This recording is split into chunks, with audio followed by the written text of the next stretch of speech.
We're taking the national anthem now. Oh, Canada, our home and native land, true patriot love in all of us command.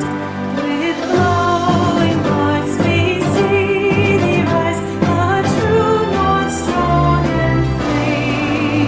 From far and wide, O Canada, we stand on guard for thee. God keep our land glorious and free. O Canada, we stand on guard for thee. O Canada, we stand on guard for thee. All right, thank you so much. I will be sharing my screen right about now, and we will take the land acknowledgement. So I apologize for today. We only have the land acknowledgement in English. Our French-speaking person is unavoidably absent. Well, with the land acknowledgement, I will call on Oladimeji, who would help us take the land acknowledgement in English. Thank you. Thank you. Well, I'm Oladimeji, and I'm a grade 12 student who has been volunteering for CNP ever since it started. In the spirit and the intent of the Truth and Reconciliations Commission's recommendations, we acknowledge the traditional indigenous territories under which we gather at the beginning of all CNP meetings. We wish to pay respect to Turtle Island and Mother Earth and to the rich indigenous history of Ontario.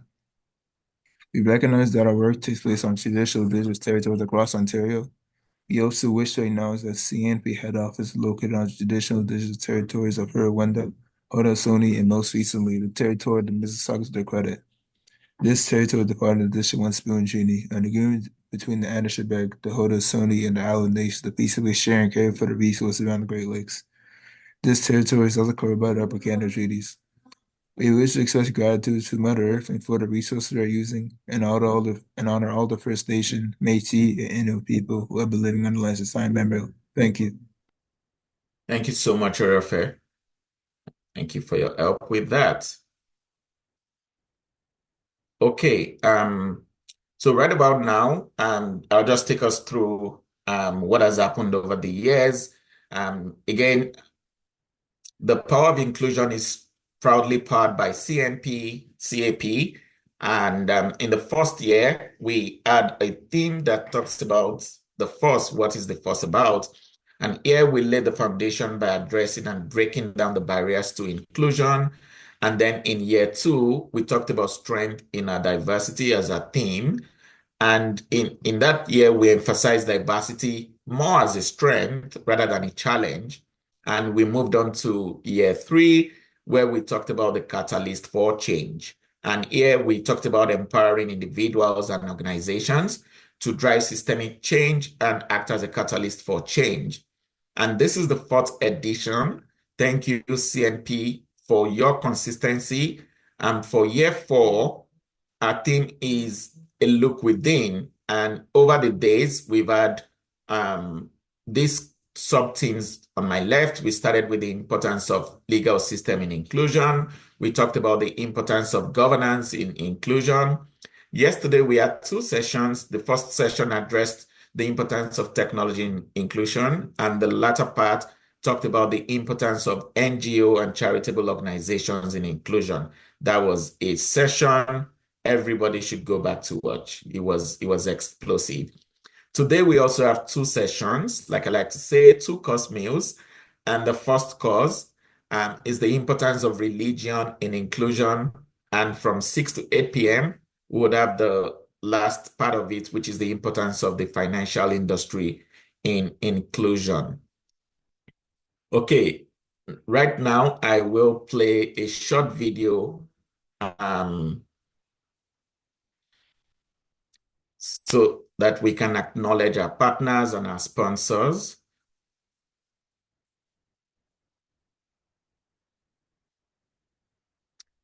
Sorry, can I get a thumbs up if you can hear the audio?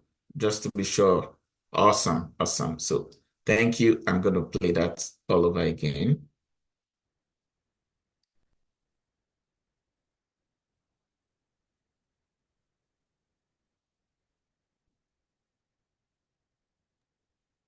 No? No audio?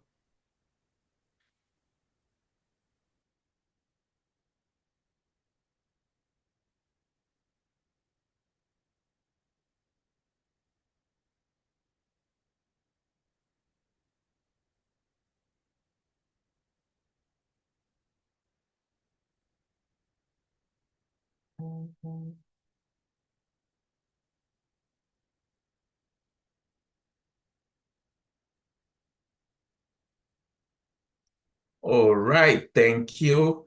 So those are our partners. I'll be making a shout out to them in this slide.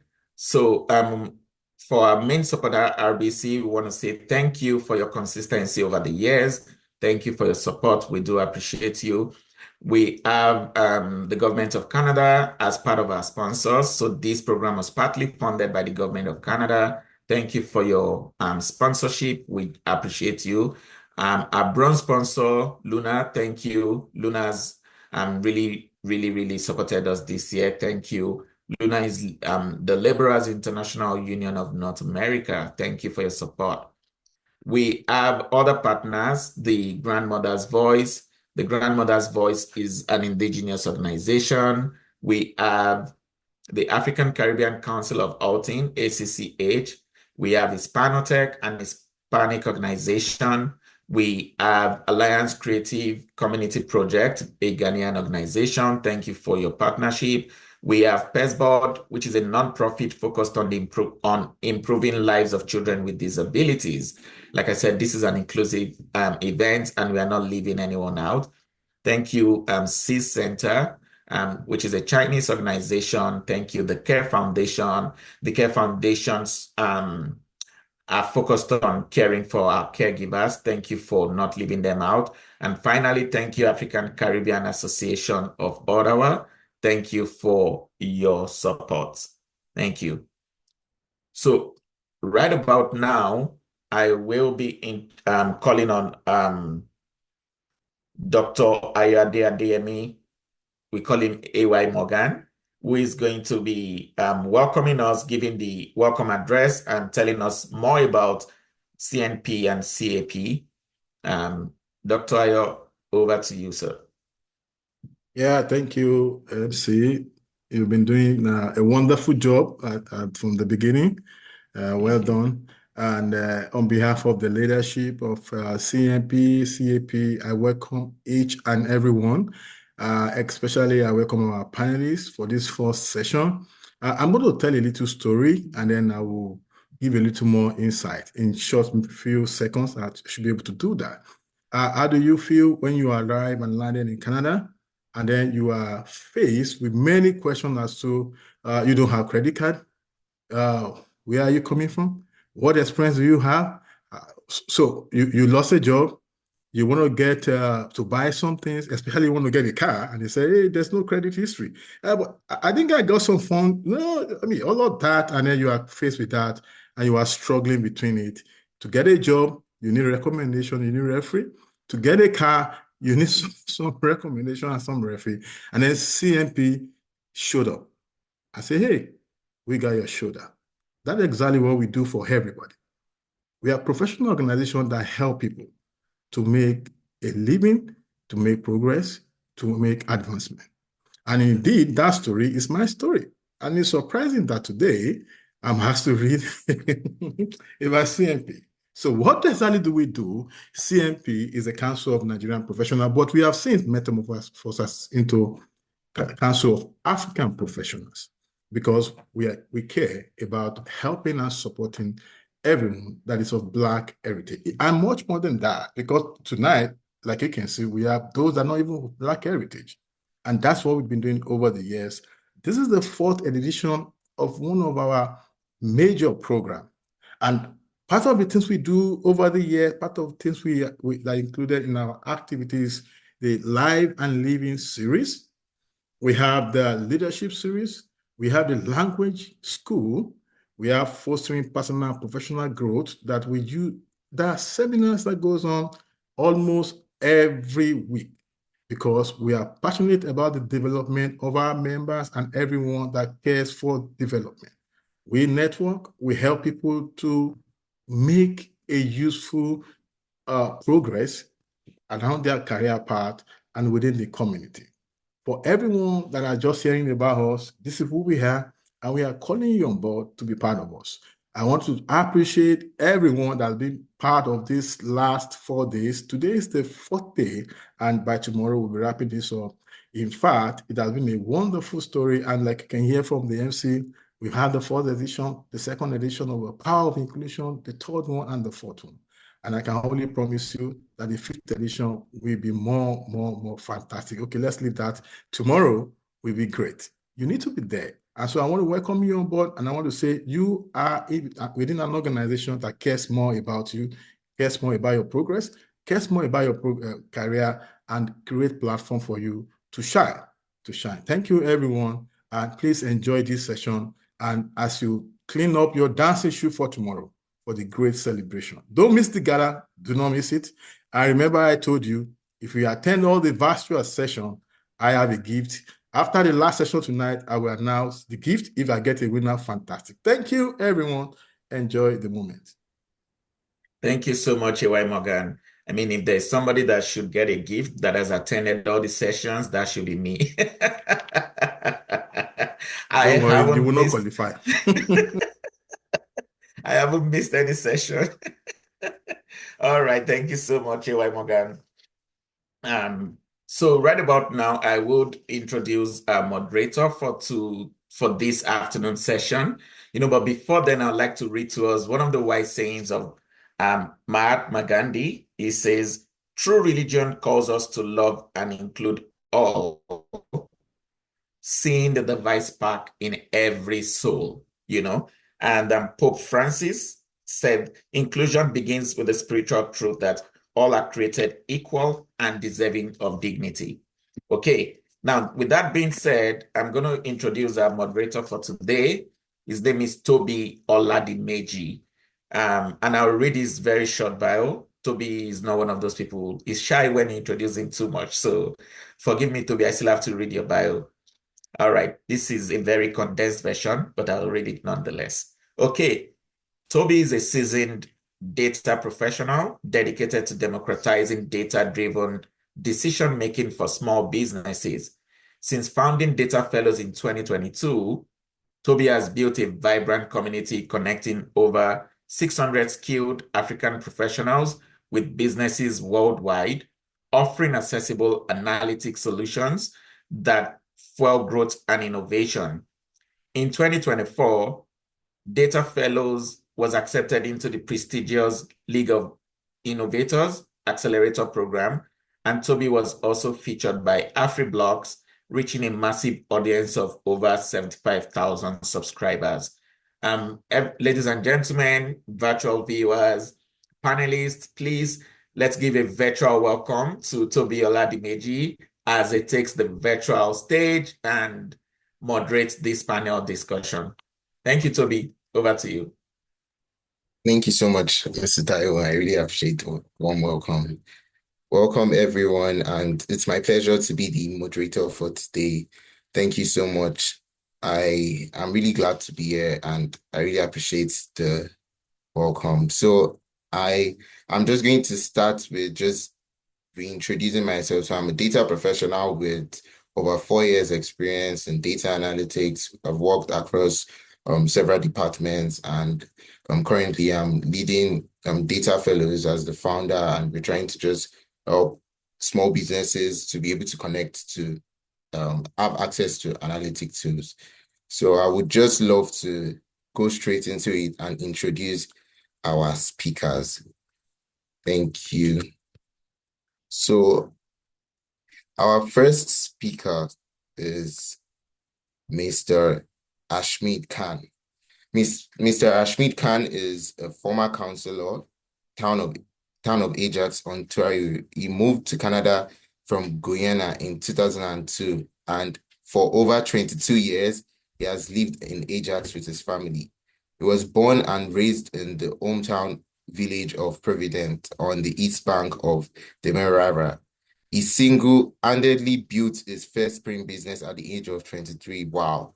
And he Cantech had an excellent business run for 10 years in Guyana.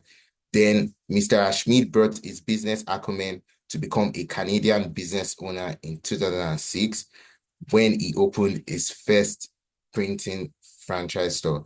He has also served for 4 years as an ambassador of the Whitby Chamber of Commerce and was an advisor on the Recreation and Culture Committee of the town of Ajax. Additionally, Mr. Ashmeed has worked on the Ajax Community Fund Grants Task Force and was drafted among the top 10 entrepreneurs and surgeons to successfully build the Shoulder Center. Wow.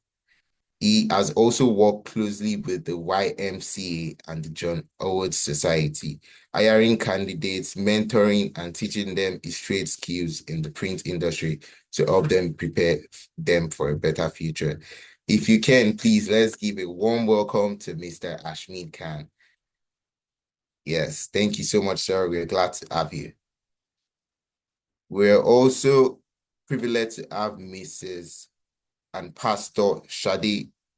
We are privileged to have Pastor Sade Akhigbe. She was born in Sydney, Australia, and she grew up in Ibadan, Nigeria. Mrs. Fola Sade Akhigbe came to Canada in 1999 from Nigeria, looking for a better life for herself and her family. While in Canada, she has successfully done so, becoming the first Black person to be hired in the IT department of the company she works for a while.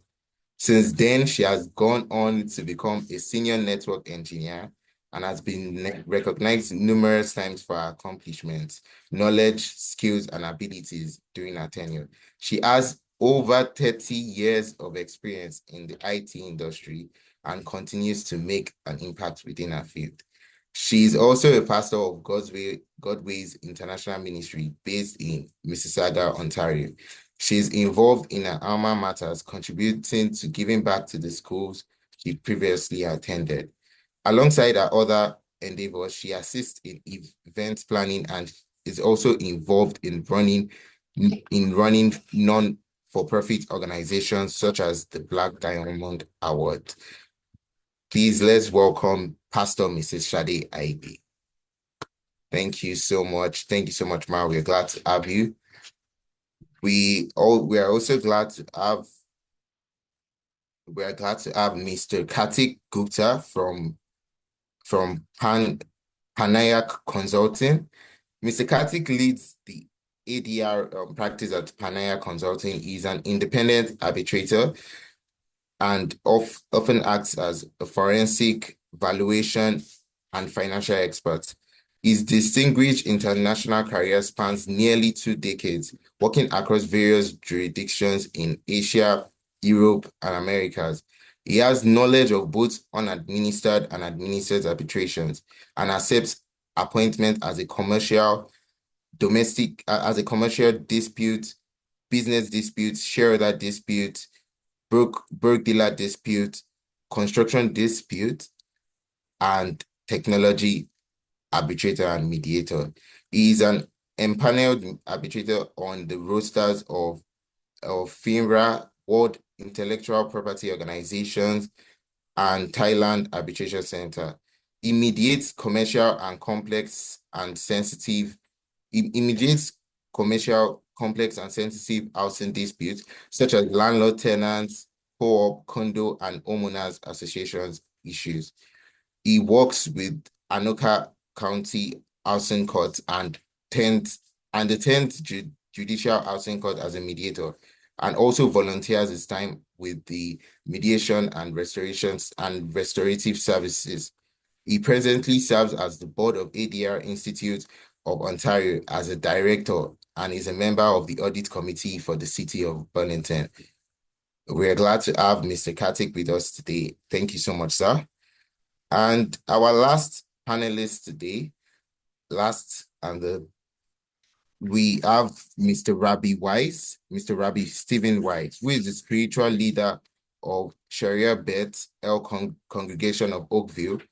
He is excited to be part of a congregation as diverse, storied, and unique, leading meaningful worship experiences for all, teaching thought-provoking courses for adults and children, providing inspiring program, and being a catalyst for social activism. Before joining SB in 2007, Mr. Rabbi Wise spent 2 years as the assistant rabbi at Temple Beth El in Boca Raton, Florida.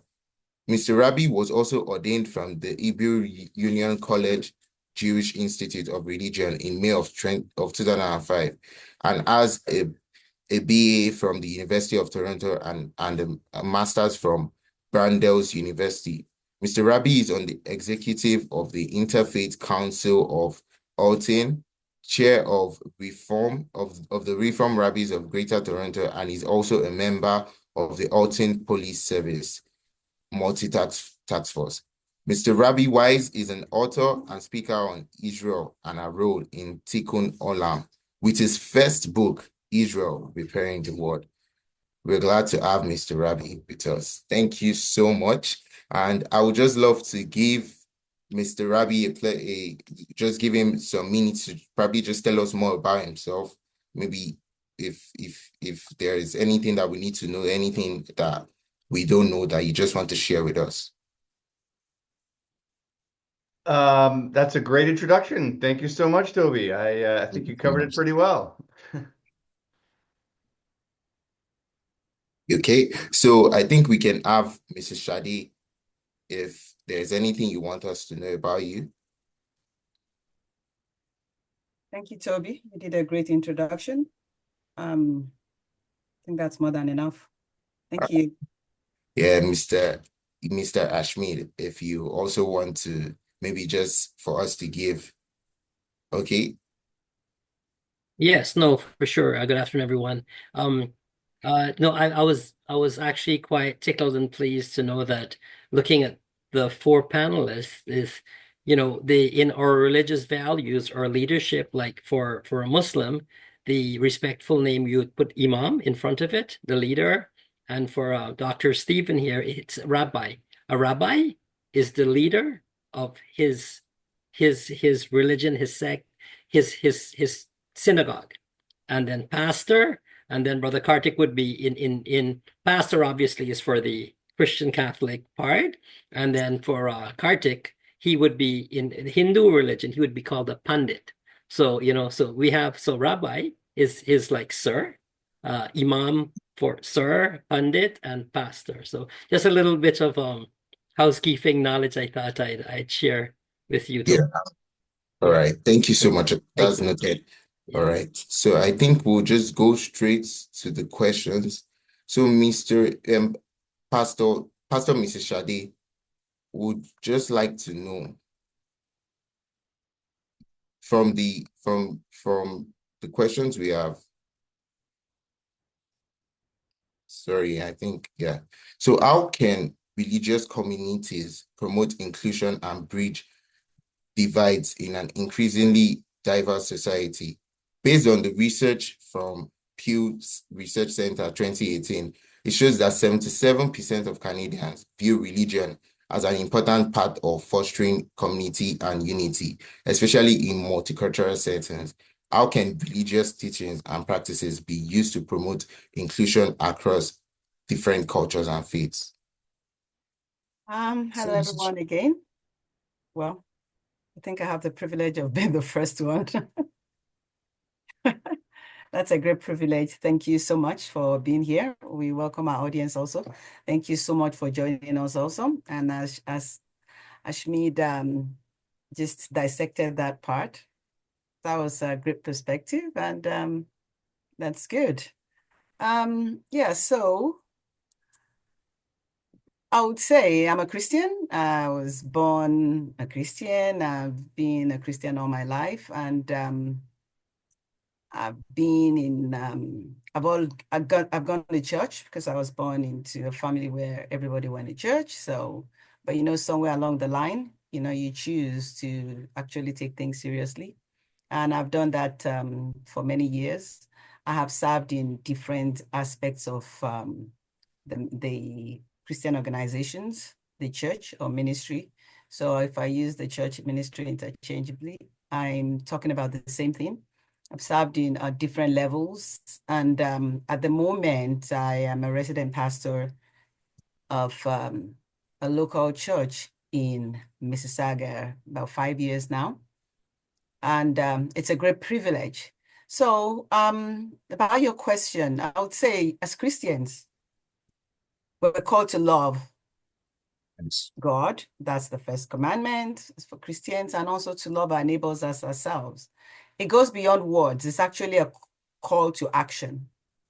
Loving others means showing respect, having compassion, and showing mercy to all people, regardless of their beliefs and backgrounds. It doesn't require us to compromise our biblical worldview, actually. Rather, it challenges us to live it out authentically.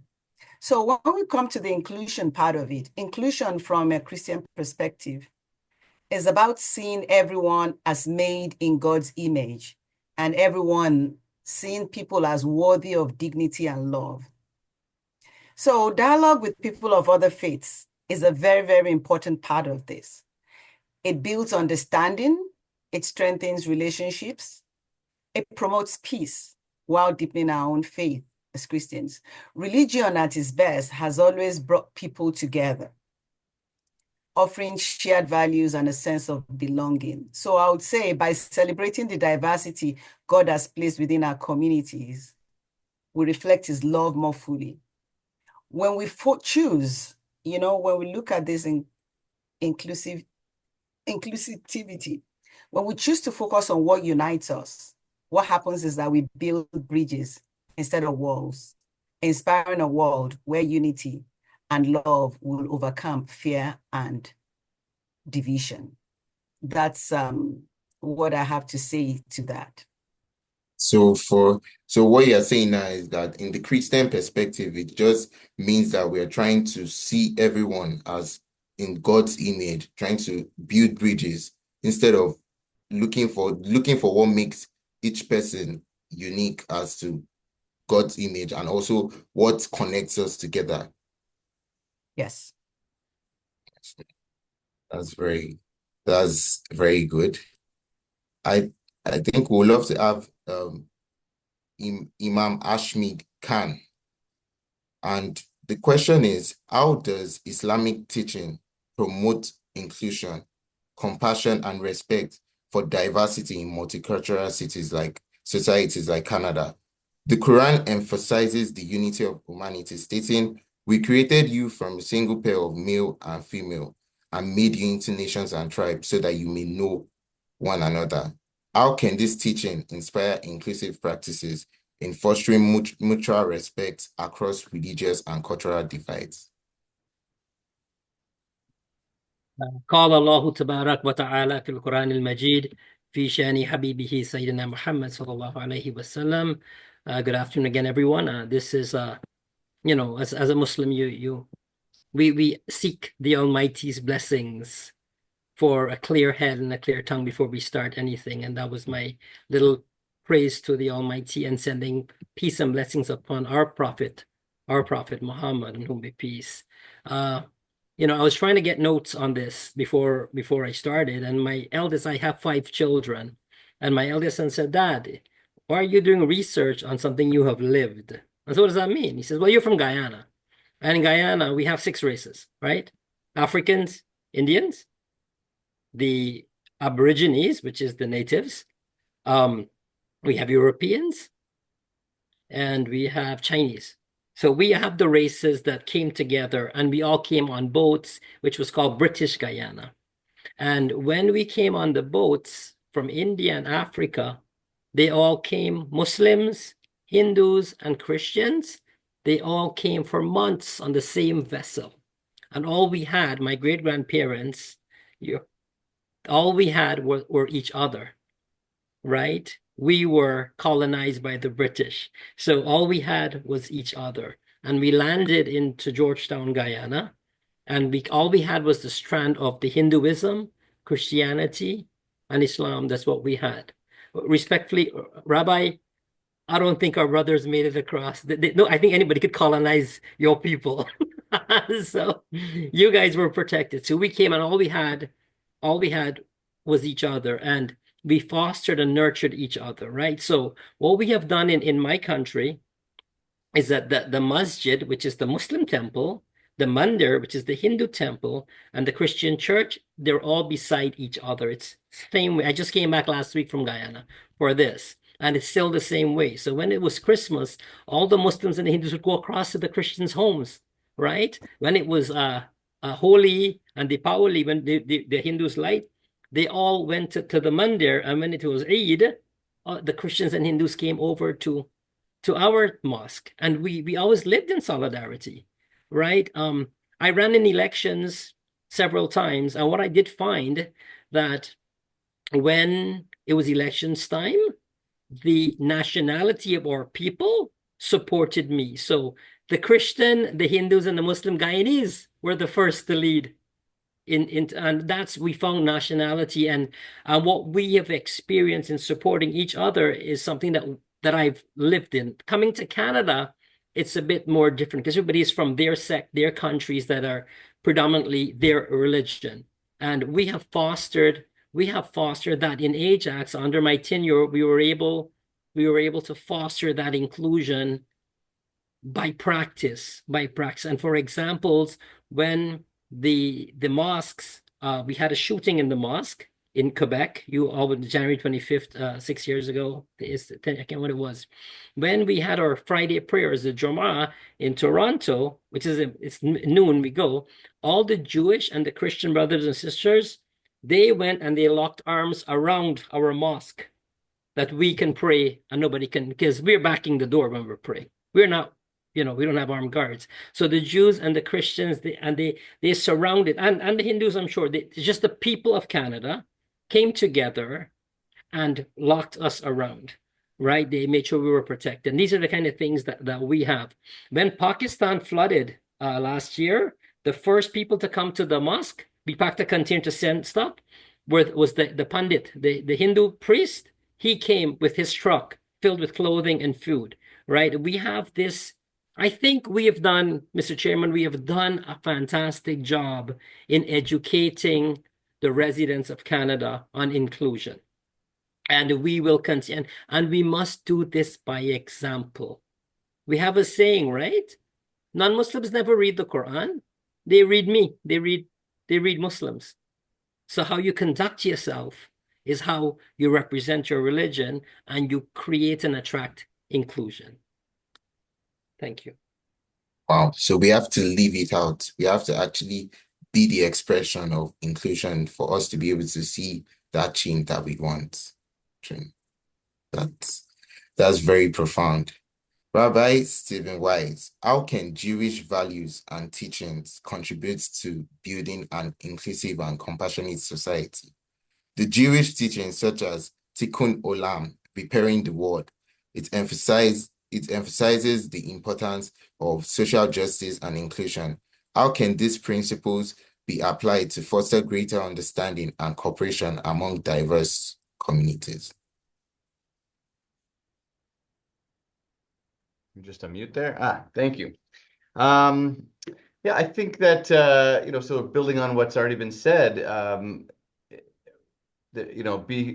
finding a way to bring people together, inclusion and social justice is an extremely high value within Judaism, as it is, as we're hearing, within all the major faiths. Tikkun Olam is a sort of a catch-all phrase that we use. Tikkun means fixing, and Olam is the world. So I guess an easy way to call it would be like fixing the world or repairing the world. And it's rooted in quite an ancient text through our Kabbalah. It's like, 2,000 years old. The idea of individuals being called to work with God for the well-being of society. And so, while it starts earlier times. It's something that's grown, especially in the last, I would say, 100 to 200 years, especially as the Jewish community was able to, move out of sort of being excluded from the rest of the world and ghettos and all kinds of other places in the world where we were always sort of pushed aside and not given equal rights. But as soon as the Jewish people were given equal rights after Enlightenment, this idea of contributing back to society has sort of gained a lot of momentum. So making positive change, inclusion, justice, we call it tzedek, which means justice, tzedek tirdof. We're supposed to always pursue justice. So maybe I can just sort of give a few examples. One would be interfaith dialogue, which is what we're doing right now. This would have been unheard of in most of Jewish history. I don't think in a lot of Jewish history people would have wanted to hear what the Jewish people have to say, but for the most part, we've now entered into a much better state where people do want to hear about the different faiths. What do we have in common? Where are we different? What makes us unique? What makes us special? But having the conversations like we're doing right now is so important, because I think it creates mutual respect and understanding.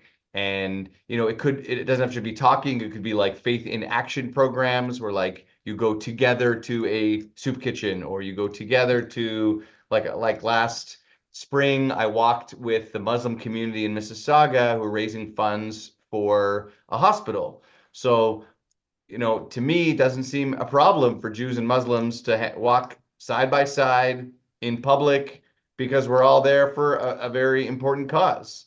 And so, that's part of this idea of tikkun olam. Other issues like addressing climate change, addressing inequality, in poverty, the lack of housing in Canada, making sure we have equal access to healthcare. These are all the kinds of issues, food drives, educational programs, whatever it is. These are all kinds of the things that the Jewish community feels that we need to move beyond the doors of our own synagogues, community centers, and into the wider world to see that we can make a difference. Yeah. So we need to promote, like you said, dialogue, this kind of conversations, having this, going out of going into the community to actually have these conversations on different topics. Yeah. Pundit Kartik Gupta, how do Hindu teachings on Vasudhaiva Kutumbakam, the world is one family, support inclusion and diversity in modern societies? The ancient Hindu concept of Vasudhaiva Kutumbakam emphasizes universal brotherhood and interconnectedness of all people. How can this philosophy inspire inclusivity in diverse societies like Canada, where over 1.7 million people identify as members of visible minority communities?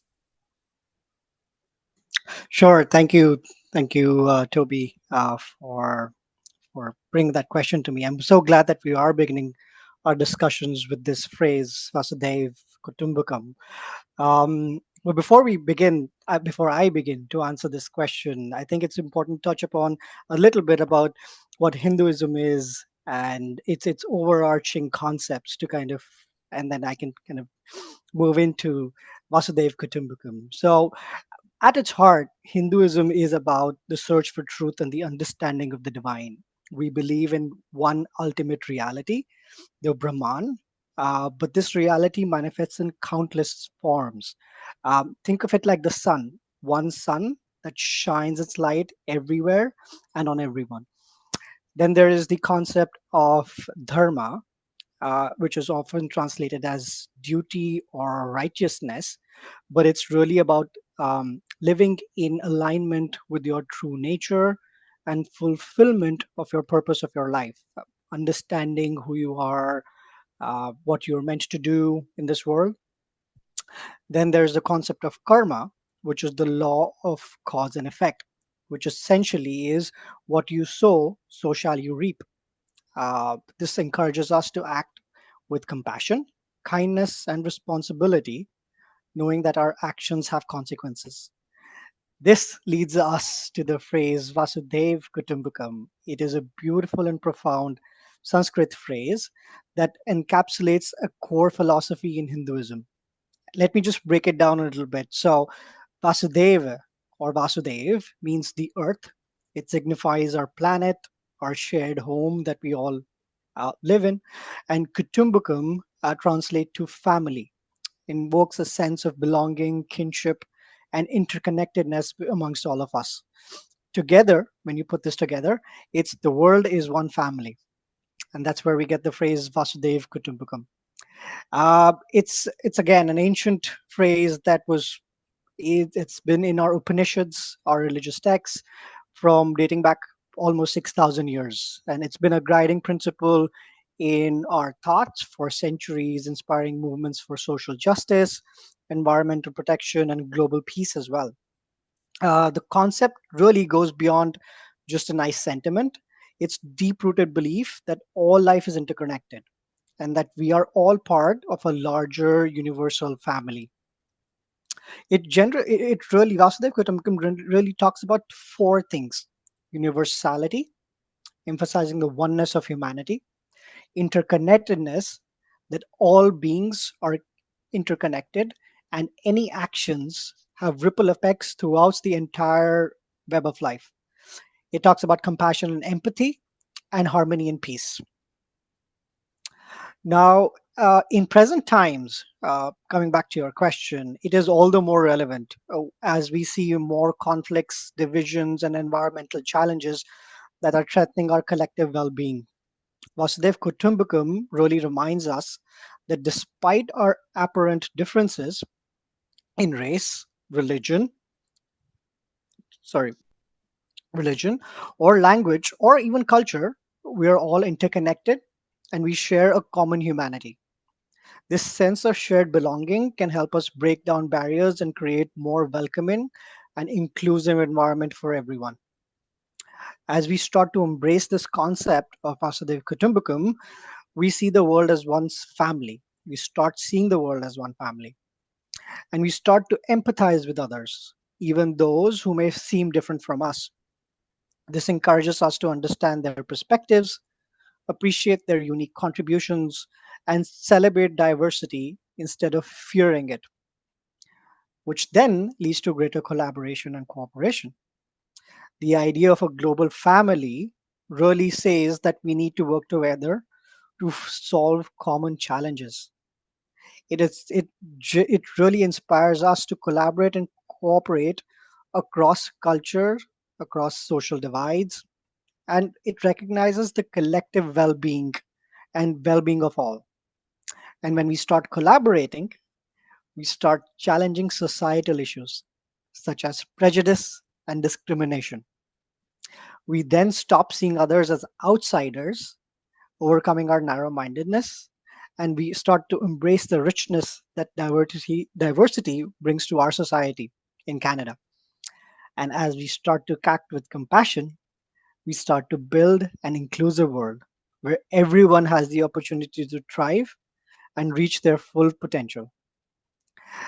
Uh, Essentially, in our diverse country like Canada, where people come from all corners of the world, like we've heard from Imam Ashmeed Khan, we've heard from Pastor Sade Akhigbe, we've heard from Rabbi Stephen Weiss, and now me as a born Hindu and a practicing Hindu. Um, this phrase will serve us as the guiding principle for building a truly inclusive society where everyone feels valued, everyone feels respected, and everyone feels connected. It's a powerful call to recognize our shared humanity, working towards future where everyone feels a sense of belonging and connection. And that reminds us that our diversity is our strength and not our weakness. And that by embracing our shared humanity, we can create a better, wonderful world for everyone. Vasudev Kutumbakam. Wow. Wow. That's really amazing. Like the fact that everything that every of the panelists have said is just going back to collaboration, how we need to ensure that we're putting inclusivity to what we are doing, trying to leave the confines of the buildings to actually now impact the society. And I don't know if maybe there's any other thing that we want to share based on what Pundit Kartik just shared. I don't know if there's anything that Rabbi would love to add to it.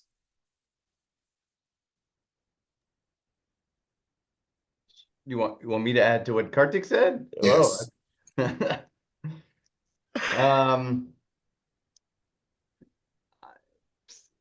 I think there's a lot in common. And it's funny because I don't know many Hindu people. I mean, other than the people I work with in my interfaith council, like some of the leaders, and I've heard a lot of, what you've described. And so when we're working together on like these kind of panels and stuff, I see a lot of commonalities, but I'm wondering where there's more spaces for us for like the average Jewish person and Hindu person to kind of get together, because as you talk, there is so much in common, but I guess I just don't see our two communities interacting as much as we could. I think we live in maybe different neighborhoods, and maybe we like where do Hindus live? I mean, I'm sure we both live everywhere, but I'd say like the majority of the Jewish community lives in certain areas, partly because there's a lot of Jewish communal institutions that surround it, like kosher food stores and community centers and the synagogue if people want to walk to synagogue, or the schools, right? So we're kind of bunched together. I think that happens a lot. And so then all of a sudden you're sort of creating these invisible boundaries. And a lot of what you were saying, it's if we broke down some of those boundaries and kind of worked closer together in some way, I think a lot of perhaps I wouldn't say fear, but the unknown of what our two communities bring could sort of dissolve. I don't know how best to do this. I'm just, sort of putting that out there as something that we could, that would be nice if the two communities kind of interacted on a more regular basis. Let me maybe add something to it. And I love the fact when Imam Ashmeed Khan talked about how things were in Guyana, where you have the mandir, the masjid, the church, all together in one place. I think that's the start.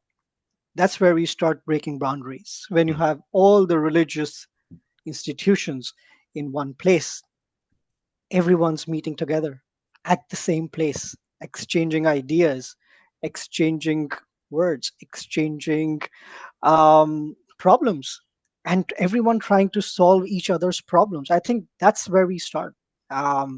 It's a beautiful concept. We had it back home in India when I was in India. Now I'm in Canada. We've been here for a number of years. We're now well settled here. We're Canadians, but back in the 80s and the 90s, we had that. We had that back in India. We had a Hindu temple, a mandir. We had the masjid. We had the church. We had the Sikh Gurudwara, and all the other religious institutions in one same place. And everybody went there. And everybody went there together, and we exchanged ideas. We exchanged conversations. I have friends who are from different religions, and they're now all across the world. So I think that's a fantastic start, and that's where we should start. Again, only my 2 cents. I would love more inputs from Imam Ashmeed Khan or Pastor Sade Akhigbe if they have some. Yeah, Pastor Mrs. Sade Akhigbe, you love to. Yeah, I think this is a good start for everyone, having a dialogue like this. I grew up in Nigeria before I came here almost 30 years ago. But I remember, even still now, I still have friends that are of Nigeria is predominantly Muslim and Christian. So maybe there are Hindus there now, or Jews there now, probably, but maybe in the minority. But like Imad said, when, even till now, if it's a Muslim holiday, everybody goes for, when it's Ramadan, everybody knows it's Ramadan. They share our neighbors, we bring the goat or the cow, whatever piece, and share in the neighborhood. When it's Christmas, everybody's celebrating Christmas and all those kind of things. So growing up, we actually didn't have that division because, you're a Christian, you go to church, you go to mosque, but everybody is still the same. We never saw each other as different or anything. And even here, I have friends that she's my doctor was a Jew. My doctor before she retired, and I spoke to her a lot of times. I have friends in the Hindu community. I have friends that are Muslims. I don't even see the difference, right? Because we still do things together. There is really no divide in that. Our religion does not stop us from relating together and things like that. So I guess part of what we are here to dialogue today is just to keep that going. Canada is a very diverse country. And I remember when I first came, I'm like, I didn't know there was this color of so many colors of the skin, right? Everywhere you just see different people, but we're still the same people, right? So that was my first culture shock, but I'm so used to it now that I don't even know the difference. Everybody's here. But the dialogue is to continue so that if there is any kind of prejudice or any kind of stereotypes or things like that, people will begin to break down those walls if they are there and begin to see that, we can all still work together. That's my 2 cents. I think Imam Ashmeed. Thank you very much. The more I take part in these dialogues, my country is a third world country, right? We're poor. We were poor until we hit oil 6 years ago. Now the US has taken over my country, but it's fine. But the more, we're a bit bitter of being colonized. And, there are so many blessings of us being brought together. The first part of my question was the Quran says that God says, I have made you. This is not a mistake. It's not a mistake. I don't err. I have made you into different tribes and nations that you may learn from each other. That was by default. So when you accept that, I tell my kids, I said there are multiple religions, and the same way you feel about your Islam, and you would die on a cross for your Islam. That's what I use. I said the same way your Jewish brother and sister feel about their faith, your Christians and Catholic but feels about theirs, and the Hindus and the Sikhs. We all have that compassion, and we must respect each other. Respect is the first part of religion, and as I get older, I realize how fortunate I am to have been raised into the country that, and we must thank the British. We're the only English-speaking country in South America, Guyana. But we've seen the collaboration of all different races and religions. And we really do celebrate. We didn't have a choice. All we had were each other. That's it, right? We had no, and we literally love I think I'm the only one in my heritage that married to a Muslim woman. Like everybody married out of Hindus and Christians. Everybody marries, and for Hindus is one of the religions you cannot convert to be a Hindu. You have to be born a Hindu. Is that correct, Kartik? You can't convert to Hinduism, right? You have to be born. There are ways about around it, but yes, there are people who you do. change the script. Yeah. But these are the things that we really celebrate a lot of. So coming to North America, though, I have seen that divide. I have seen that divide, and it comes from education and lack thereof of education, right, and understanding. But we've been fortunate, and we've been able. So we grew up like Christmas was the biggest thing in my home. We had the biggest Christmas tree, and we had all the gifts, but then we realized that listen, we keep forgetting about Eid because we spend all our money on Christmas, and when it's Ramadan, we didn't save up enough yet, right? So we started focusing on being Muslims and celebrating our Eid. And I use little things, and Rabbi, you might appreciate this, the things like our sunset prayer. Like when the sun sets, we have to pray Maghrib prayer. right? When we came to Canada, he said, you must have dinner. Family time is dinner time. This is when, but no, the sunset prayer is when we all sit on the ground, we all do our prayers for 5, and then we sit and we have our family time. So we get to take the good things that you think that you can use to cultivate good family and good ethics. So yeah, that's my piece on that. Thank you. Wow.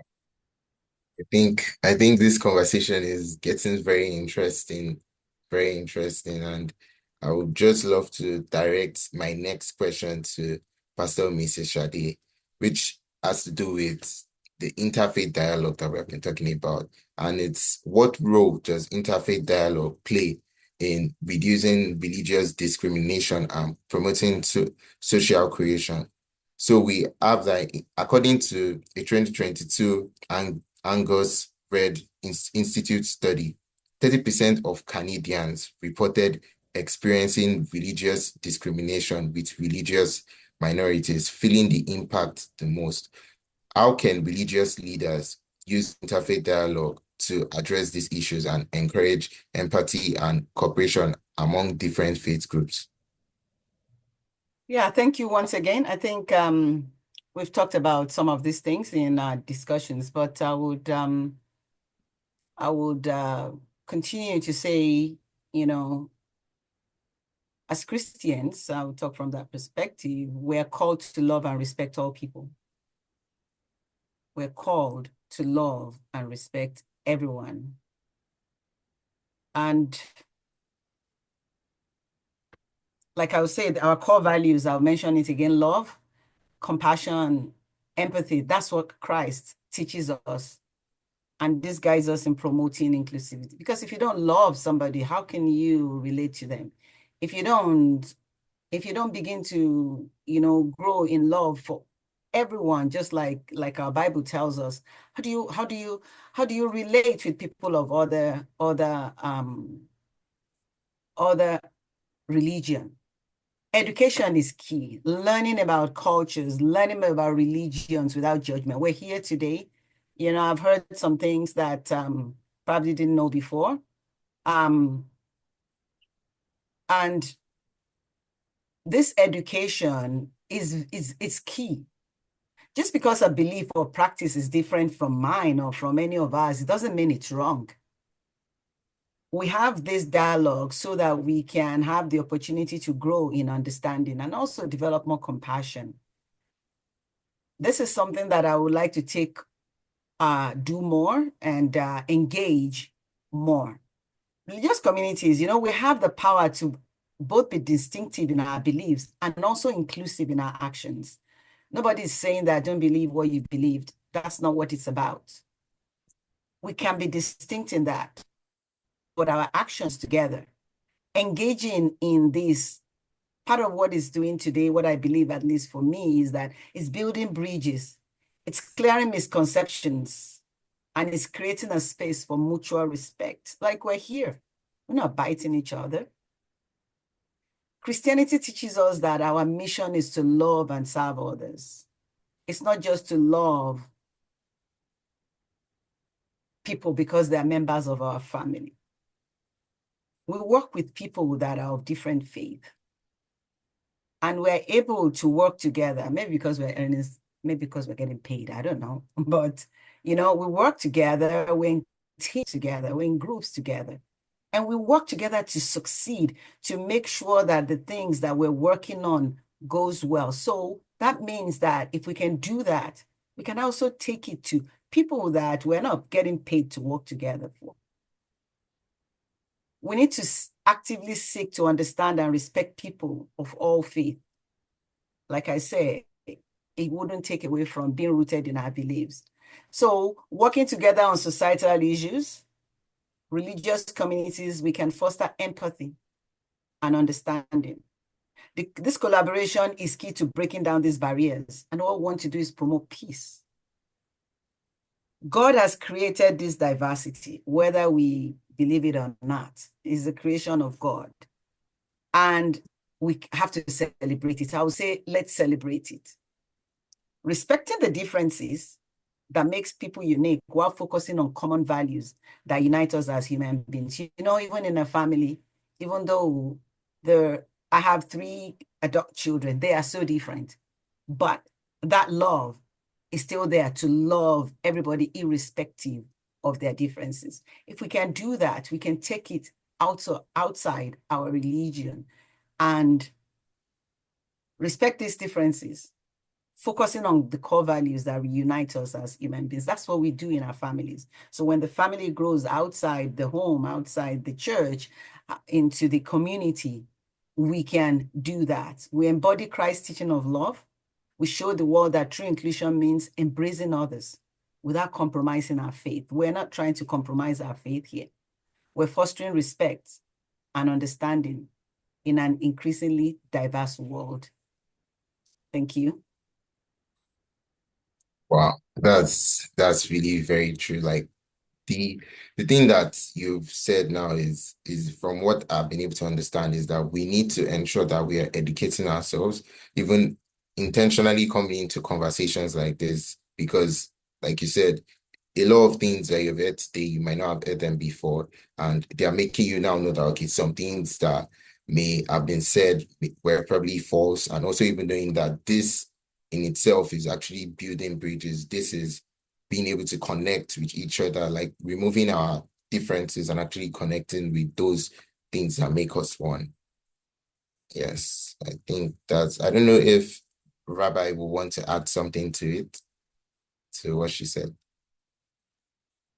Thank you, Toby. You know, what's nice about these dialogues is that we can be honest with each other and share, you know, even though we just met each other a few minutes ago, we're sharing our faith and our ideas. I guess part of me is just wondering that, you know, we talk it up, but where are we seeing it in the world? I mean, from my point of view, I'm seeing a rise in anti-Semitism. There's, you know, just today at McGill, not at McGill, but at Concordia, there was like school had to be closed down because of a pro-Palestinian rally, and they had to shut down the whole school. And you know, I'm seeing kids who don't feel comfortable wearing a Jewish star in their schools and walking around. So we talk about love, we talk about respect for each other and inclusivity, and yet what I'm seeing, and it's not just, you know, around the world, I'm seeing it right here in our communities in Ontario, where people are not comfortable expressing their faith because of fear of being physically attacked or attacked on social media for posting something. And I don't think we're exclusively the ones who are being hated the most, because there's a rise in Islamophobia and, you know, and people who are in the LGBT community, transgendered, are also feeling the backlash. I'm mentioning the Jewish community. First of all, I'm a rabbi. Second of all, we have had the highest rise in hate crimes targeting Jews. There's someone who walks in front of my synagogue every Saturday while we're praying, and he walks with a sign right in front of the door that says shame and a big Jewish star with blood coming down it. And every day he walks in front of the synagogue, and the police say, oh, we can't do anything because he's not breaking any laws. He might not be breaking any Canadian laws, but what he's breaking is our ethical laws. He's breaking the social contract that we have amongst people, where we have a certain moral code that we're supposed to stand by. And so that's a law that I think he is breaking. So I want to feel more about the love and the respect between our faiths, but I'm not seeing it as much anymore, and especially in the last year. It's been one of the hardest years that I can imagine, as hard as what I understand my grandparents told me about, who suffered through the Holocaust. And I never thought I'd have to ever say that word again, the Holocaust, or the type of hate that we're feeling. So, you know, of course I appreciate these dialogues, because we are all, I think, on the same page, but I'm just not seeing it outside of this room, this Zoom room. Wow. I think you already started touching on my question for you. So I think I would just like to acts in a way that will still like help us to understand what you're saying. So based on their in a 2019 benign Brits Canadian audit, there was a rise in anti-Semitic incidents, a 26% rise, and that made it the fourth consecutive annual increase. How can Jewish communities lead efforts to promote this inclusion while addressing this discrimination? Like you said, that you try to report to the police and they said there's nothing that they can do, but still among like all the decisions to be made, what else can Jewish communities do to fight this discrimination? And also in terms of interfaith cooperation, what are the things that are being done currently? Yeah, so we're trying different routes. I think building coalitions is the best way to do it. Trying to break down barriers, inviting people into the synagogue to have open discussions. I've tried to reach out to the mosques in our area to sort of have some dialogue, perhaps bringing our youth group to meet with their youth group and breaking down some of those barriers about what we think and having discussions. So I think that's one way to do it. The other way is legal ways, passing appropriate laws for Canada. I mean, we have hate crime laws, and some of them don't have a lot of teeth to them because the police keep saying there's nothing we can do, there's nothing we can do.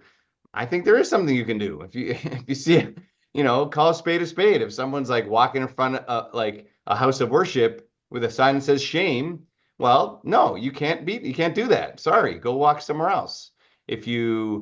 We have a right to free speech, but I think that's over the line. I saw in Brampton, they just passed a law about this bubble that they're creating, so you can't protest in front of the Hindu temple. Yes, 100% yes. Why? Yes, of course. Like that's the least we could do. And actually, I think that should be across Ontario, maybe perhaps across Canada. That bubble should be set up around houses of worship where you cannot do this. And maybe it should be around schools and hospitals, vulnerable places.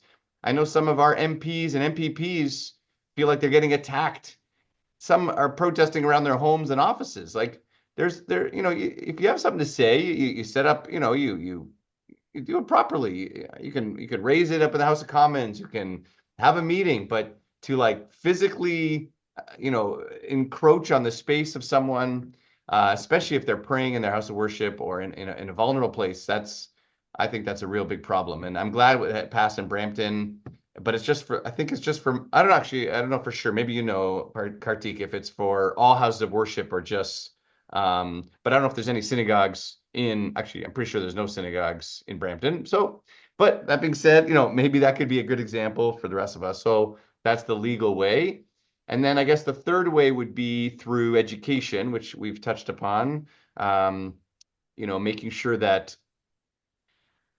it's, we seem to be this environment where teachers are like almost afraid to say anything now because if they say something, they're going to be accused of being anti-Semitic or Islamophobic or, and then you're like totally muzzling people. And the tide has swung so far.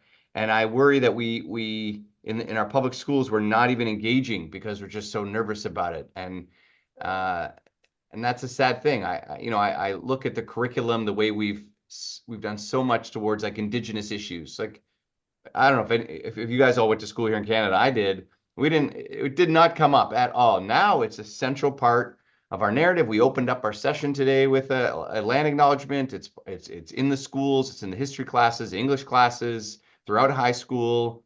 So it's not like you can't make changes incrementally and have big effects. It takes time, but I think starting with our children is probably the best way to do it. And so I guess education would be the third area that we could do that. Wow, that's really profound. So we have like three ways. We have like interfaith dialogue, like what we're doing today, and what you said that you went to do, trying to talk to the Muslims, also education, and also going legally. I think we can take the same question to Imam Ashmeed. How can Muslim communities also contribute to this combating Islamophobia and also building stronger and inclusive communities because Statistics Canada reported a 71 increase in police reported hate crimes against Muslims between 2020 and 2021. And in light of this, what strategies can Muslim leaders and communities adopt to promote inclusion and address discrimination, both within the faith and in broader interfaith dialogues? Thank you, Toby. Like our esteemed rabbi said, it's 90% of this is education, if not more, if not higher. You know, Toby, if we have a medical problem, we go to the doctor, right? Yeah. You got a car problem, who do we go to? The mechanic, right? Yeah. We've got global problems. You know what we go to? Social media. You need to go to the rabbi. You need to go to the scholars, the people who are leaders, who are educated, who can guide you in the right direction. So it's education. I find it to be the major part. You can't go to social media for your education, man. It just destroys, because everybody's got their own agenda. And it hurts the inclusion that we have created. I can proudly say the work we have done in Ajax is we've shared the love and the education. I know, was it yesterday? There's a topic called world religion in our high school, and they packed 50 kids into the school bus and they went to the mosque. They sat down on the floor, right? And the kids asked questions, right? And like, what is the 5 times on your wall? So the imam, the pastor said, well, this is the 5 times we pray. Simple things, right? This is when we walk to the mosque. This is when we pray. And we always come back to comparative religion. Again, the answer to that question is awareness, education and awareness. This is it. But the knowledge that we've shared within our community, I'm not talking about Ajax, but we got to get this spread. I like the model that we've used from the background that I was able to present to council. One of the reasons I won an election is because I can bring that perspective of representing everyone and their knowledge. And the biggest thing you got to understand, right? In Islam, if you don't believe in Jesus, you're not a Muslim. If you don't believe in Jesus Christ, you are not a Muslim. These are things that people get, it's thrown in a whole different aspect, right? Moses, the 10 Commandments, we believe in the 10 Commandments. In the Quran, Jesus and Moses and Abraham were mentioned, like Jesus mentioned 25 times in the Quran. Our Prophet Muhammad, 4 times. 4 times. Because the love and respect for the prophets before us, it takes precedence. I know I'm going back to religion again, but this is what we're talking about. The answer to your question is education and awareness. We have to spread by example, right? Yeah. All the things like Pastor, you said about the Eids that we have in Ramadan, right? The Eid that you were talking about came from Abraham, when Abraham had to sacrifice his son by the commandment of God. So we celebrate that he resisted, he obeyed the God Almighty, and he sacrificed a lamb instead. But this is an Abrahamic practice. Hajj, Rabbi, you know what Hajj is? When we go to Mecca and we circumambulate the Kaaba. This was Abraham. This was Abraham and his wife. Everything that we do in Islam is from the Bible, is from the Torah, and the Jewish and the Christians are called in the Quran the people of the book. You celebrate the people of the book. It's just not. So if we go back to our roots, Hinduism being the oldest religion existing, if you go back to your roots, and educate yourself, it will eliminate these crimes and this pain that our esteemed leaders are going through. And I can feel your pain, Rabbi. I can feel your pain. And the rabbis are always in our mosques, right? We show love, show compassion. In my elections, the Jewish are my most generous contributors. Not because I stand up for what I believe in, and I call a spade a spade. That's why I'm always in trouble, right? Because I didn't do it I did it for inclusion and education. If I get a platform, I get to advocate for what we believe in the simplest of terms. I'm not going to use the biggest terms. Simple, so people can. I'm always have to be the conduit from the residents to the city, and this is, you have to be humble and soft and kind and use the simplest of words to get to them. But also, the education is important. We collaborate. The Hindus, Muslims, Jews, Christians. You need to see it once. So Ajax briefly is a very small community, right? We're surrounded by Pickering, Whitby, Oliver, and the sea. And the mayor said, listen, man, this is a bedroom community. If you want to work, you go to Toronto and Mississauga. If you want to pray, you come to Ajax, because all we have is places of worship. We don't have jobs. So we've changed that. And I responded to him. I said, maybe this is why we're the fastest growing community in Durham region, because we pray together. You know the old adage, right? The family that prays together stays together. So, respectfully, I know the question you asked me is how do we combat this? And it's only by education. Go to the scholars, go to the rabbis, find out what the root cause of problems are, instead of following social media with people who get funded to make noise. I'm calling a spade a spade.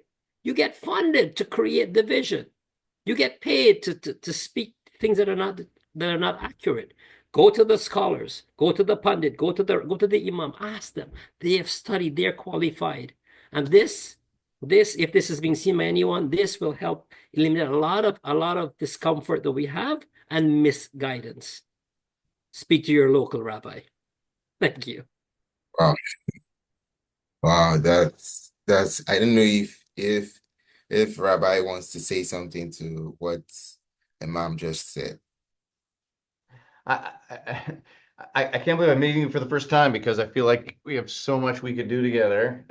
You're out in the East, I'm in the West, but I think, yeah,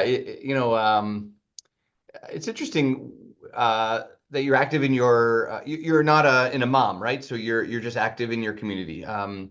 I find, and maybe it's just my experience, but I also have worked with other Muslim leaders who are not imams in the community where I serve. And I find that we have been able to step beyond some of the constraints of our community in order to really build up the dialogue. And I guess I'm just curious if the role of the imam is tied maybe too closely to some of the more political aspects, and that it's harder for an imam to do what we're doing versus someone who's just like maybe more of a lay person, lay leader like yourself. I don't know exactly how the structure works, but that's just been my experience. So I don't know, do you think that's true? Is that, or maybe that's just a generalization?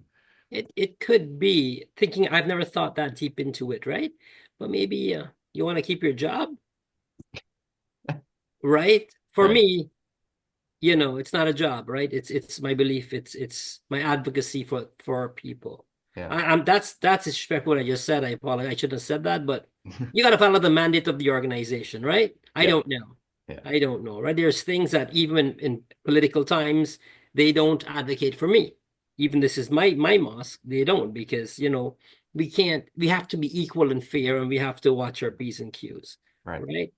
And I think it's to avoid the issues, and like, I don't care. I bring it, right? Because we've got to stand up for what we believe in. And especially when you're doing it for free, right? Right. Right. Well, when you're part of an organization, I don't know what the mandate is and the protocol is, but it's people like us who have to step out of the comfort zone when you're not restricted. Yeah. Right. This is when you get shot, by the way. I had my house shot, like bullet hole through my house, is because we stand up for what we believe in, and we cannot all be quiet about it, right? Wow. So even Rabbi, the things he's said, right, he's putting himself at risk, right?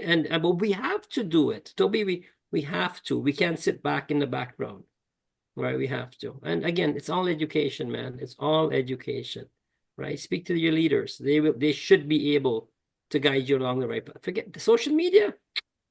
Yeah, you take that with a pinch of salt, right? That's for sure. Yeah. And you've heard of AI? Have you seen what they've been doing with AI recently? You don't know what to believe anymore. Yeah. Right. So, yeah, and I'd love to work with you, Rabbi. It's anything I can do. My network is phenomenal, and as is yours. But whatever goodness I can spread about breaking that view they have of the communities, right? This is Right. where we come into play. We get to educate people, and they will listen. Because what do they have to turn to? Social media. Right. So, yes. So thank you. I don't know if Pundit Kartik wants to say something, wants to add to what has been said? Sure, sure, absolutely. I completely agree with the education bit, um, leading to all the trouble that is happening. And also, I would like to say, add to that, I think it's the lack of communication in the past few years. People don't want to talk about certain things because certain things are too controversial or they're not too inclusive. But these conversations need to be had. And these conversations need to be had with the people who are educated enough to give you the right guidance, to guide you in the right direction, not social media, for sure. As Imam Ashmeed Khan said, that what is happening with the AI? You can make a full video in AI and it looks legitimate. You don't know at this point what to believe and what not to. And Rabbi Stephen, to your point on what Brampton bylaws have come into, I have been quite invested in what is going on in Brampton. These bylaws are very inclusive, so it is for any place of worship, not only Hindu temples, but any place of worship, and that is what is needed, I think, at this point in time, to be able to for a person to be able to feel safe going into their own places of worship.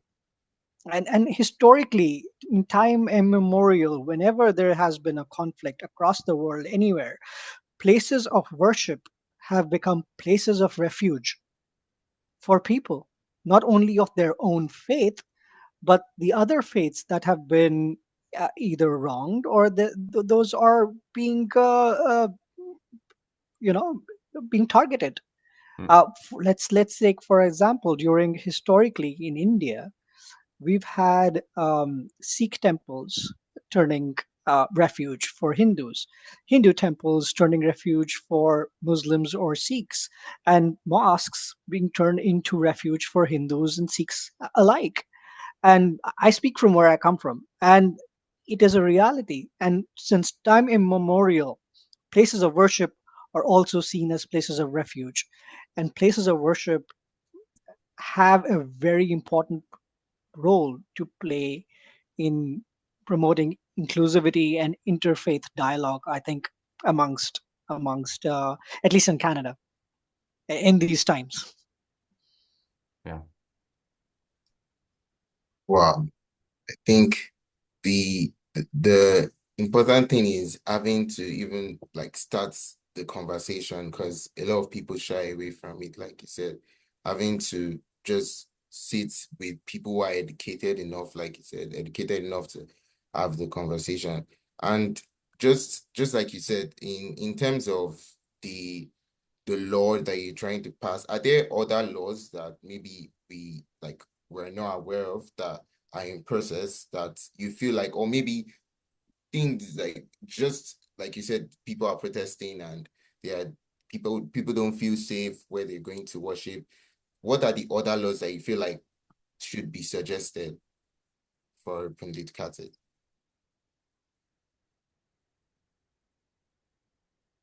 Is that to me? No, it Oh. was to, I, but I think you can go, Rabbi. no, I think Brampton City has kind of led the way into this a particular area. I think the bylaws that they have recently passed, and I think Rabbi Stephen just alluded to that, of protesting um, uh, within 100 meters of the property line of any place of worship in Brampton. I think that's the right way forward. At least with the current way things are going, I think that's the right way to go, and that should not be for one particular city. It should be across. Rabbi Steve. No, I agree. I agree. It should be across the board. It should be, it's going to be frustrating to work town by town. I think Oakville is actually very close to passing something like that. And it would be, I think Brampton's leading the way. Vaughan has something already on the books. So maybe one by one, each town makes a decision soon enough. The government of Ontario might say, well, this is what the people want, this is what we need, and we'll just do it for everybody. I hope. I think Pastor Mrs. Sade, I don't know if you want to add to what you have said, like other laws that you feel like should be in process. The Interfaith Coalition has been on for a couple of years now, and trying to work together. The law that was passed is okay. I'm sure those that are in that position where they meet, they are working on having things easier for places of worship and also for different religions. And like Rabbi said, hopefully as it's instead of it going from city to city, probably we hope that it goes province-wide and nationwide eventually, because at the end of the day is to protect us as in our religions, in our faith, to protect the house of worship and stop this hate and all these things. If you don't agree with somebody's religion, why you go protest there? Go do your own, right? So, which I think it's a really great thing. We're hoping that these laws will continue to help to bridge between the different faiths so that people can have an understanding and acceptance and, understand tolerance, understands that if you break the law, there's consequences for that. And I guess that should help people. The fact that you don't agree with something doesn't mean that it is wrong, like we said. So they're starting it from communities, and hopefully the high-level politicians will get it and it will become a discussion and something bigger will come out of that. Okay, that's mine. Imam, do you want to add to? Well, it just shows that this is why it's so important to have political presence and political representation. When someone of your background is going to use and represent your voice, you should try and support them, because you need the education to share on councils so it can be understood throughout. It's a lot easier when you have representation in office to share your voice and your concerns, rather than you trying to consult or convince a politician who has no idea what you're talking about to go represent your voice on the media and be questioned about it, right? It's important. So we need to support the local people who want to take leadership to hear your voice. So then, like, for example, I haven't heard of, in Ajax, again, I'll come back to Ajax, we've not had those issues. I think we've done a good job in educating people and collaborating with all the other religions and all the, like in the mosque, the rabbis are always there, the pastors, the church is next door to the mosque anyway, so he's always over here, and he's from my country, what do you know, right? So the black pastor next door is from Guyana, he's in the mosque all the time, like, you need to stop parking in my driveway. It's every Friday. Well, we have that understanding, and but we do understand each other. I think we've done a good job having people of various religions in council that can actually educate each other. And when you have that platform, you have to use it. God put you there for a reason. You have to use it to educate the people. And, we'll say, alhamdulillah, praise be to God, we've not had so much of that issue, because I think we do educate everyone, and we do have we have the mosque open houses a lot, and October is Islamic Heritage Month. I think November is the month for Hindus, and we have all these things. But do we have a Jewish person representing them in on council? Did we get that? I was there. I was able to push for what I know. I push for Christianity, Islam, and Hinduism, because that's what I know, right? With all fairness, but do we have someone pushing the narrative that Jewish need this representation? And we haven't had that, but we're still able to curb it, right? As much as, if that makes sense, what I'm trying to say. You need representation on the platform to have it in their heart to do it for that purpose. So that's my input into it. Support your local politicians who knows your voice. Yeah, thank you. Thank you, Tobi. I think my question will now be to Rabbi, like what steps are Jewish leaders taking to try to enter into the political space? Because from what Imam has said, like truly, we need people like that can represent the people that are knowledgeable enough. So are there steps that the Jewish leaders are taking to actually get into this political space?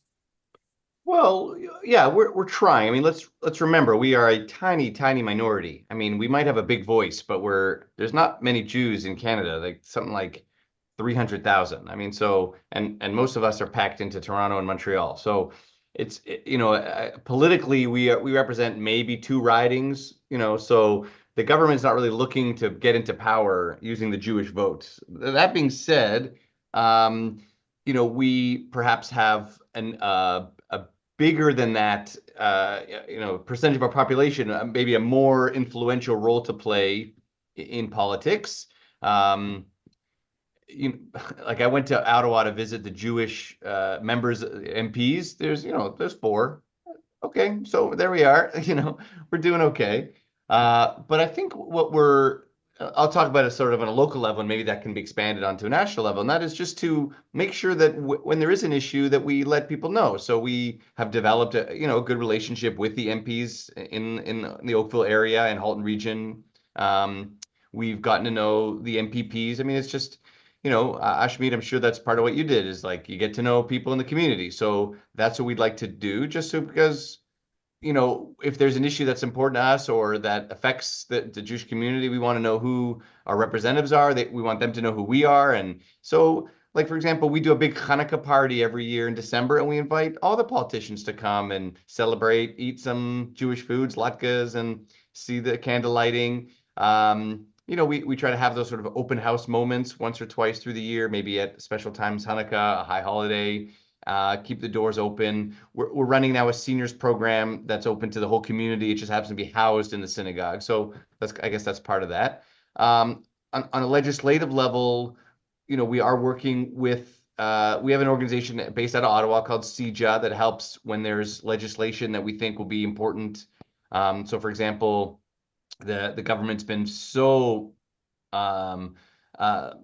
has really generated a lot of funding towards protecting worship spaces. I think, and this is across the board, not just Jewish, of course, but the funding has come, it has just sort of risen every year over the last 5 to 10 years. We've taken advantage of those grants. So we want to go to Ottawa and thank them for addressing a need so that we can have proper cameras and security. And so when kids throw rocks, like you said, Ashmeed, when rocks get thrown, no one's thrown any at my house, thank God.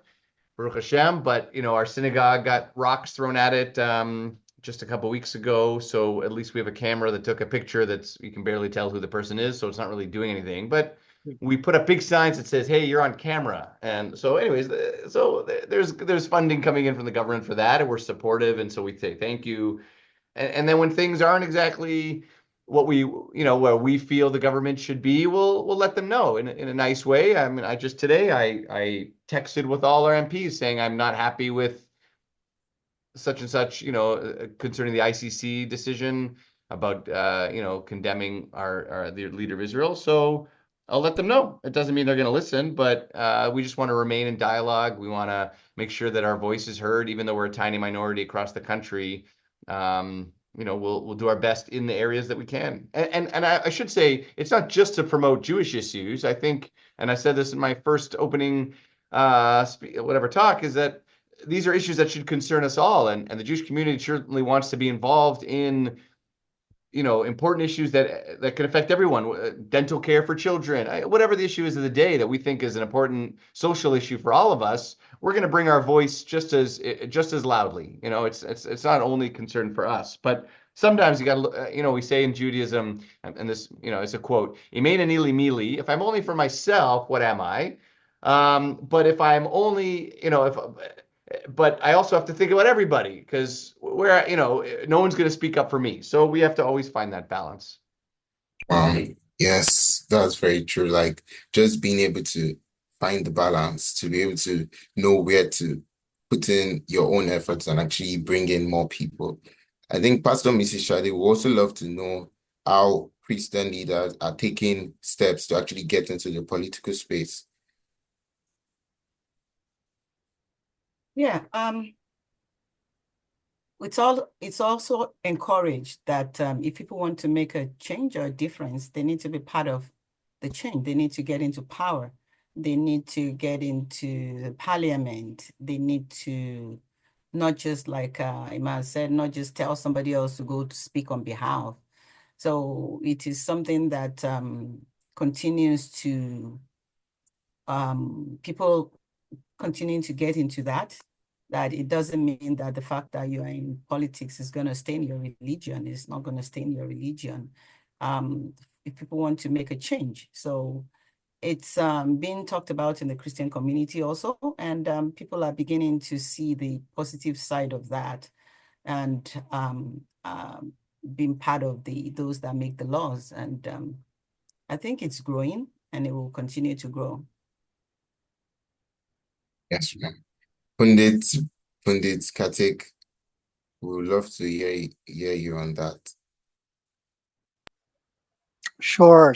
I think religious leaders from our community have also been very vocal about what's been happening lately, and I think there have been part of the dialogue which is happening between the governments and at the political front, locally as well as nationally. Again, as Rabbi Stephen said, even the Hindu community is a very small part of Canada. We're somewhere around a little more than 500,000 people across Canada. Again, mostly around Toronto, the GTA, and on the west side, Vancouver. But yes, we are spreading around the entire bits and pieces of Canada as well. But yes, I think we are well represented. I hope so, at least, because there's been progress in terms of what the dialogues are going on between the political leaders and our representation from our community, which are again being represented locally and as well as provincially and nationally. So.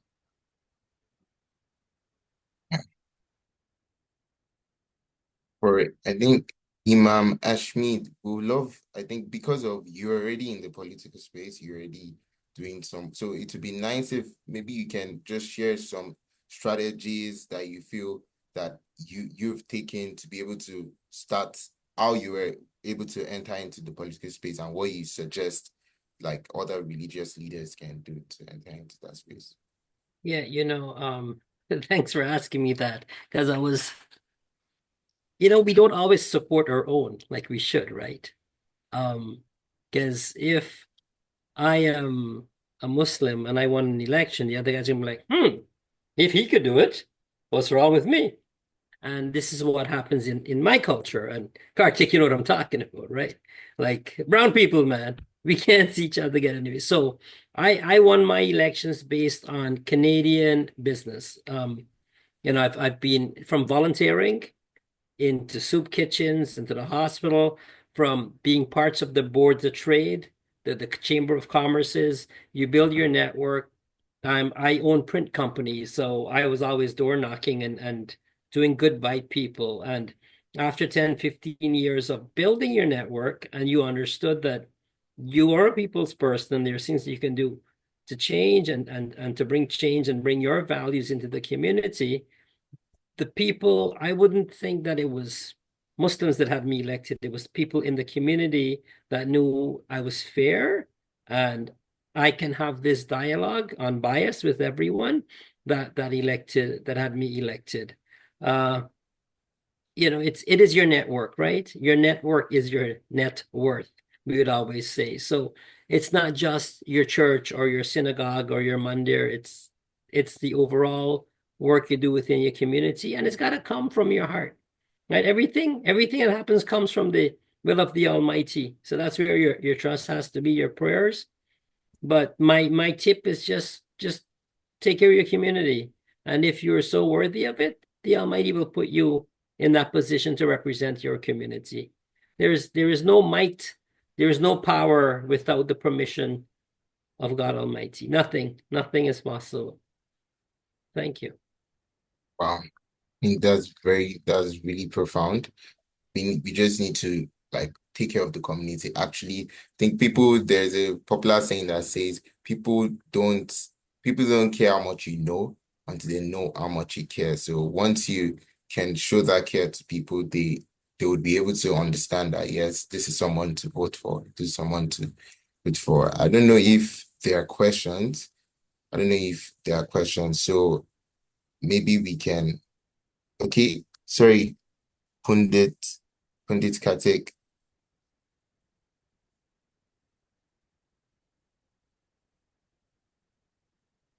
Yeah.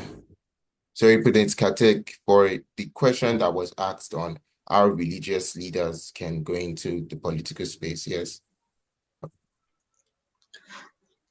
No, I think I would want to kind of touch upon something that I think is a little bit close to my heart, and I think which is moving away from a little bit from the topic of politics and political leaders. I'm talking about what our Hindu temples or religious institutions can do in the space of inclusivity and promoting interfaith dialogue. I think, and I'll start with something on what the Hindu temples are doing at the moment and what they've been historically doing. I think Hindu temples traditionally have been more than just a place of worship.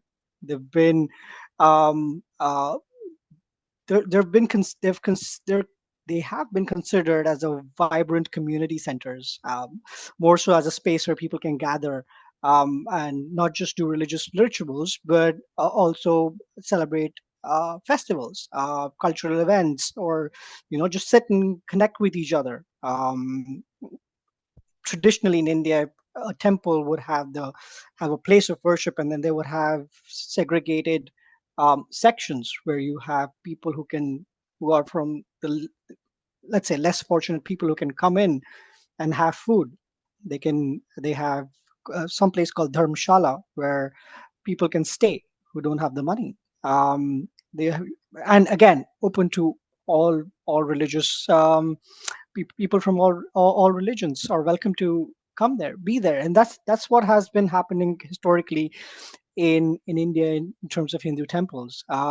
Here in Canada, I think this is where that that gap is. And this is what the Hindu temples can do.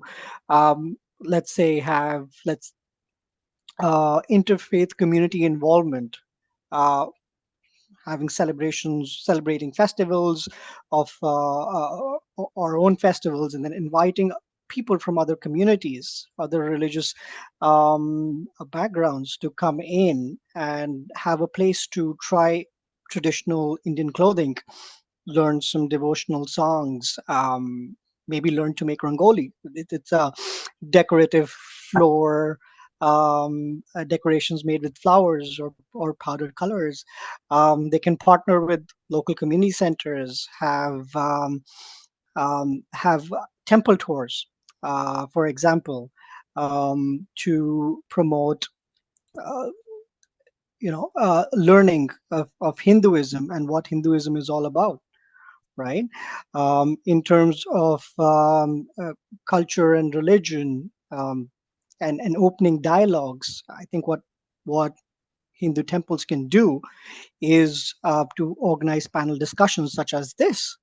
Um, uh, they can host scripture studies of various religious faiths at one place, which may not be within the compounds of the temple, but outside of it. Or they could organize faith fairs, something that's where different religious communities can come, set up their booth, share information, their beliefs, their practices in a very informal way about everyone, to educate them, to become a more inclusive society. And again, talking to Imam Ashmeed Khan's point on education, I think youth education is something that needs to be done. offering introductory courses, and educating the youth about various um, various faiths, I think would be the right way of going into building a more inclusive community by again Hindus, Muslims, Jews, Christians, and any other faith that's there. I think that's a very key important area that I think is being overlooked at this point in time. That's very detailed on how we should approach it. So I'm just going to do a recap of everything we have that has been said today, which ends with us respecting each other, ensuring that we have more of these conversations, taking not just being yourself, not just being in the position where you're just talking, but also going out to like Mrs. Sade said. She said that we also need to be in the political space, be part of people that set these laws so that we can see the results we want. I think I'll just allow the MC to just help us check if there are any questions. I don't know if there are any questions in the chat. Please, if you have any questions, you can just let us know so we can take it. No questions in the chat. Okay, so if there are no questions, I'll just be handing over to the MC. Thank you so much for this session. Was such a great session. Thank you so much, everyone, for being there and joining. Really appreciate. All right. Thank you so much, Tobi, for the amazing moderation. And thank you to all our panelists. Like this is one topic that people shy away from. And I'm very impressed to hear all that we are doing, working together as one. And I'm happy to learn about, all that everyone is doing in their various areas, advocating for Christianity, for Islam, for Hindu. I mean, great job, everyone. Amazing session. Thank you so much. Thank you. All right. Our time is fast spent. We need to wrap up this session, and then we'll be going to the final session for tonight, starting from 6 to 8 p.m. But before I bring Lady Abba on to give the vote of thanks and closing remarks, I'd like to say two quick things, about this evening's session. Mohammed Yunus, who is the chief advisor of Bangladesh, is like the interim head of state of Bangladesh, said financial institutions hold the keys to opportunity, empowering inclusion through access to resources and equity. And Christine Lagarde, who has been the president of the European Central Bank since 2019, also said economic inclusion is the cornerstone of societal progress, and financial institutions must lead the way. This evening, our session will be on the importance of financial institutions in inclusion, and that starts at 6 p.m.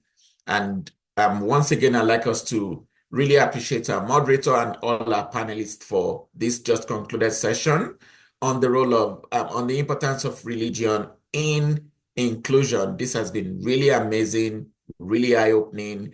Thank you so much, every one of you. This has really been a good one. To all everyone in the audience, thank you for your participation. Thank you for your support. Without you, we would just be here, just talking. But knowing that there are people in the audience, there are people who will rewatch this and who would make better decisions going forward, who will put themselves out there and advocate and be our voices. Thank you. And I just would, at this point, hand it over to Lady Abba to give us the vote of thanks and the closing remark for this session. Thank you, Lady Abba. Thank you so much, Master of Ceremony, Taiwo Julius. I just want to quickly add a few things based on what I heard everybody say. Thank you, by the way. Amazing panelists. What I took away was education is important. creating awareness is important. Communication is important. Collaboration is important. And also to the fact that our youth needs to be engaged to understand religions other than their own by inviting them, whatever we can do as leaders into, to make them gain those understanding. And another thing I will add is making sure that the conversation we're having with our families on the dinner table does not bring anybody down. Because really everything we see that happen in the community stems from the family. So what are families talking about on their dinner table? And our youths, they have, we call it sponge, they soak everything in. We need to lead them properly. Because to your point, Rabbi, it is true that we tend to, we're seeing more violence against religions, other religions that are on, and it's because of lack of understanding. When we wanted to do this event, it was originally scheduled for 4 p.m. because of lack of understanding. And then I had conversation with Rabbi Stephen Wise, and he said, why 4 p.m.? And he was able to educate me, by letting me know that that is actually when Shabbat starts. And so we're able to move it. So it's all about education. And we all know that Friday is when, our Muslim brothers and sisters worship. And we know, well, I kind of thought it was one, but again, if you have a small mosque and you do multiple sessions, it runs till around 2 and so on. And so Mr. Khan was able to tell me that, you know what, don't worry, I'll go to the early one so that I can be available for this. But what I'm saying is the more we learn about each other, the more we're able to lead with care. I always use that word, lead with care, lead with empathy, and be considerate of ourselves. But I'll now go into this. So thank you all. Really, really appreciate you all for taking the time. So how did I meet these amazing people? And this is the thing, where you walk in the community, you meet amazing people. I haven't had the opportunity of meeting Rabbi Stephen, but I did meet Nancy Friedman, who introduced me to him.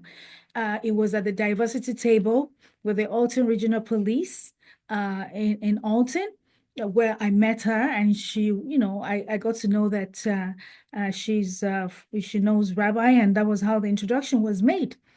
Pastor Mrs. Akhigbe, do you remember where we met? It was during an African festival.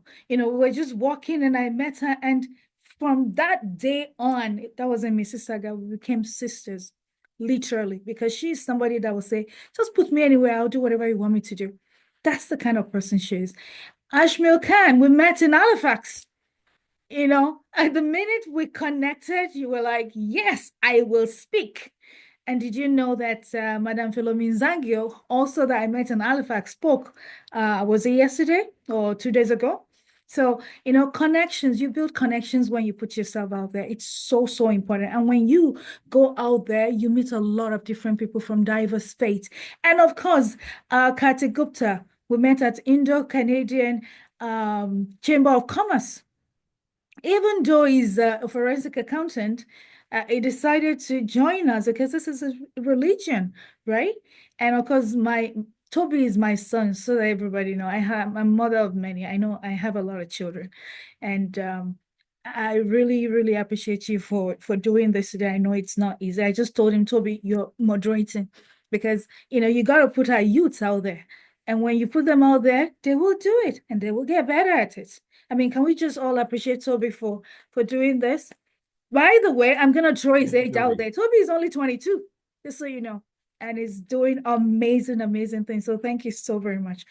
Our panelists, I really, truly appreciate you. All the insights that you've provided to make us better is highly appreciated. Our master of ceremony, seriously, from Tuesday, I don't know what to say to you other than you rock. We truly, truly appreciate you. And of course, I mean, the attendees, thank you, especially people that have been joining us since day one. We have another one tonight, which is importance of financial industry in inclusion. And of course, tomorrow is when we celebrate and give awards to people doing amazing things in the community with a lot of fanfare and all. But on that note, thank you again.